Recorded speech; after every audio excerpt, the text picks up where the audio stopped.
നമസ്കാരം. വെഞ്ഞാറമൂട് കൂട്ടക്കൊലപാതകത്തിന് പിന്നിൽ നയിച്ചത് കടബാധ്യതകൾ തന്നെയെന്ന് സ്ഥിരീകരിച്ചു പോലീസ്. മറ്റു കാരണങ്ങൾ കൂട്ടക്കൊലപാതകത്തിലേക്ക് നയിക്കാൻ ഇടയായിട്ടില്ലെന്നാണ് പോലീസിന്റെ കണ്ടെത്തൽ. കുടുംബത്തിന്റെ ആകെ വരുമാനമുള്ള വ്യക്തി അഫ്വാന്റെ പിതാവ് റഹീമായിരുന്നു.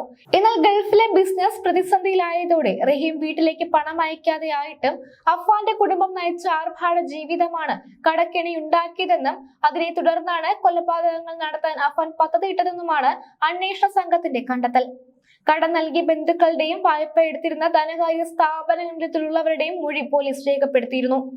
അതിന്റെ അടിസ്ഥാനത്തിലാണ് കടബാധ്യത പോലീസ് ഉറപ്പിച്ചത്. എന്നാൽ അഫ്വാന്റെ പിതാവ് റഹീമിന് ഇതറിയില്ലായിരുന്നുവെന്നും പോലീസ് പറയുന്നു. പിതാവിന്റെ ബിസിനസ് തകർന്നതോടെ 2022 മുതൽ വരുമാനം കുറഞ്ഞു തുടങ്ങി. 6 മാസം മുൻപ് പൂർണ്ണമായും പണം വരാതെയായി. പക്ഷേ ആർഭാട ജീവിതം ഒഴിവാക്കാൻ അഫ്വാന്റെ കുടുംബം തയ്യാറായില്ല.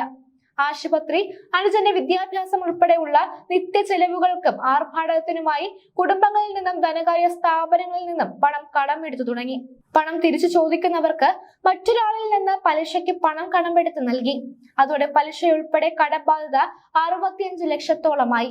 എന്നാൽ സംഭവം അറിഞ്ഞെത്തിയ പിതാവ് റഹീം 65 ലക്ഷം കടബാധ്യത എന്ന മകന്റെ മൊഴിയെപ്പറ്റി തനിക്കറിയില്ലെന്നും വിദേശത്ത് 15 ലക്ഷത്തിന്റെയും നാട്ടിൽ 12 ലക്ഷത്തിന്റെയും കടമുണ്ടാകുമെന്നുമാണ് പോലീസിന് മൊഴി നൽകിയത്. എന്നാൽ കൊലപാതകങ്ങൾക്ക് പിന്നിൽ മറ്റെന്തെങ്കിലും കാരണം കൂടി ഉണ്ടെങ്കിൽ അഫ്വാനെ കസ്റ്റഡിയിൽ വാങ്ങി വിശദമായി ചോദ്യം ചെയ്താലേ അറിയാൻ കഴിയുള്ളൂവെന്ന് അന്വേഷണ ഉദ്യോഗസ്ഥനായ വെഞ്ഞാറമൂട് SHO അനൂപ് കൃഷ്ണ പറഞ്ഞു. അതേസമയം മെഡിക്കൽ കോളേജ് ആശുപത്രിയിൽ കഴിയുന്ന പ്രതി അഫ്വാന്റെ 2ാമത്തെ കേസിലെ അറസ്റ്റും രേഖപ്പെടുത്തി. തേമ്പാമൂട് പെരുമലയിലെ വീട്ടിൽ സഹോദരൻ അഫ്സാനെയും സുഹൃത്ത് ഫർസാനെയും കൊലപ്പെടുത്തിയ കേസിലും മാതാവിനെ ആക്രമിച്ച സംഭവത്തിലുമാണ് തിങ്കളാഴ്ച രാവിലെ 11 മണിയോടെ വെഞ്ഞാറമൂട് SHO അനൂപ് കൃഷ്ണയുടെ നേതൃത്വത്തിൽ അറസ്റ്റ് രേഖപ്പെടുത്തിയത്.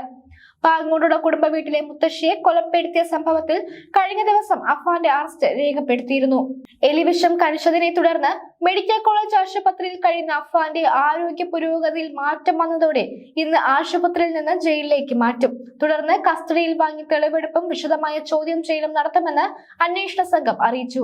ഓരോ ജീവിതവും ഓരോ കഥകളാണ്, വേറിട്ട കഥകളുടെ ഒരു കൂട്ടായ്മ. വേണമെങ്കിൽ നമുക്കതിനെ ഒരു നോവലെന്ന് പേരിടാം. അതുപോലൊരു നോവലല്ലേ നിങ്ങളുടെ ജീവിതവും? എന്താ, ശരിയല്ലേ? നിങ്ങളുടെ അനുഭവങ്ങൾ, കഥകൾ എന്തുമായിക്കൊള്ളട്ടെ, അത് കേൾക്കാൻ DNA ന്യൂസിലൂടെ ഞാൻ എത്തുന്നു. കഥ പോലൊരു ജീവിതം, അതിനായി ഞാൻ നിങ്ങൾക്ക് വേണ്ടി കാത്തിരിക്കുന്നു.